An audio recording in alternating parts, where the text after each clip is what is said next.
Coba deh, pernah nggak sih pas lihat gedung pencakar langit lagi dibangun, kepikiran, gila, gimana kalau ada apa-apa? Maksud saya badai, kebakaran. Satu kesalahan kecil aja bisa loh, hangus itu investasi triliunan rupiah. Terus, kok mereka berani banget ya ambil resiko segede itu? Nah, jawabannya itu ada di sebuah jaring pengaman finansial. Nggak kelihatan, tapi kuat banget. Asuransi proyek konstruksi. Oke, jadi dalam pembahasan kali ini kita bakal kupas tuntas bareng-bareng. Mulai dari risiko-risiko gede di dunia konstruksi, terus kita bedah gimana asuransi jadi perisai finansialnya, kita juga bakal lihat aturan mainnya, apa yang harus dilakuin pas bencana datang, dan terakhir kita zoom out buat lihat gambaran besarnya. Yuk, langsung aja kita mulai. Sip, bagian pertama, risiko besar konstruksi, ya kan? Sebelum kita ngomongin perisainya, kita harus kenalan dulu sama pedangnya. Risiko apa aja sih yang sebenarnya ngintai di setiap proyek konstruksi? Coba deh bayangin situasinya. Baja miliaran rupiah tergeletak gitu aja, derek-derek raksasa ngayun di atas kepala, ratusan orang kerja kejar-kejaran sama waktu.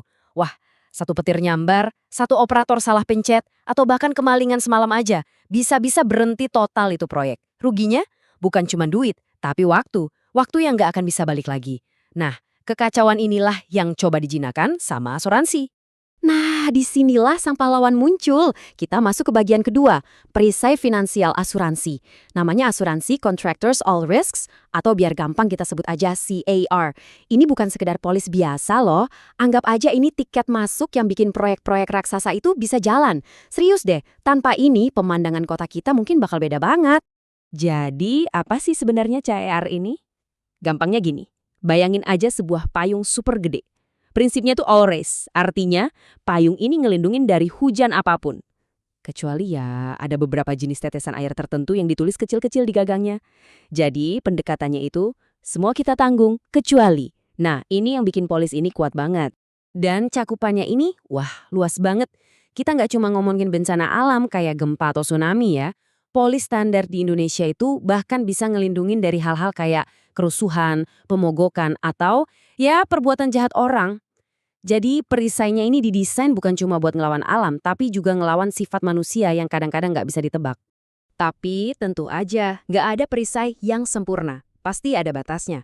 Hal-hal super besar kayak perang atau terorisme itu udah pasti nggak ditanggung. Tapi ada satu nih yang penting banget buat kita pahami. Kerugian konsekuensial.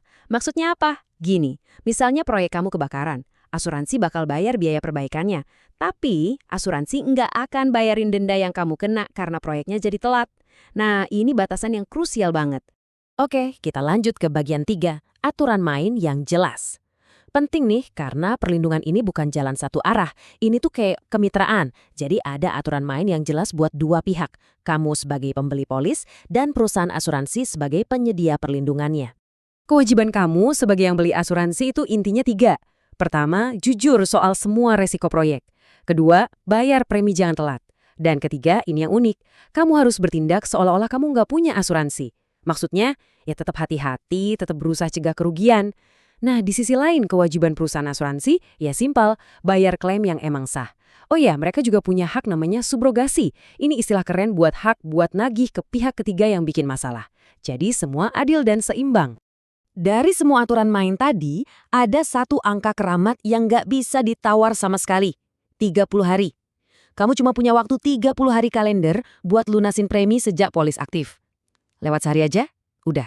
Perlindungan kamu hangus seketika. Otomatis. Ini aturan paling saklek di kontrak, nggak ada ampun. Oke, sekarang kita masuk ke momen paling genting, bagian keempat. Ketika bencana terjadi. Ini nih saat dimana janji di atas kertas diuji di dunia nyata, yaitu pas kita mengajukan klaim. Gimana sih prosesnya? Jadi, amit-amit nih, kalau kejadian yang nggak diinginkan beneran terjadi, apa yang harus dilakuin? Prosesnya sebenarnya logis kok. Pertama, dan ini paling penting, langsung lapor. Jangan ditunda-tunda. Kedua, dokumentasiin semuanya. Foto, laporan, catatan, apa aja. Ketiga, kerjasama yang baik sama tim investigasi dari asuransi. Kalau 3 langkah ini kamu lakuin dengan benar, langkah keempat, yaitu cairnya klaim, harusnya sih lancar jaya.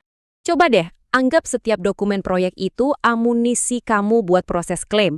Makin lengkap dan rapi gudang amunisi kamu, dari foto, kronologi, sampai penawaran harga perbaikan, makin kuat posisi kamu. Kuncinya simpel banget. Dokumentasi yang rapi hari ini, itu jadi penyelamat dompet kamu di masa depan. Oke, sekarang kita coba zoom out sedikit ya, kita lihat gambaran besarnya di bagian kelima. Karena ini sebenarnya bukan cuma soal satu polis atau satu klaim. Ini tentang peran industri asuransi secara umum di panggung ekonomi yang lebih luas.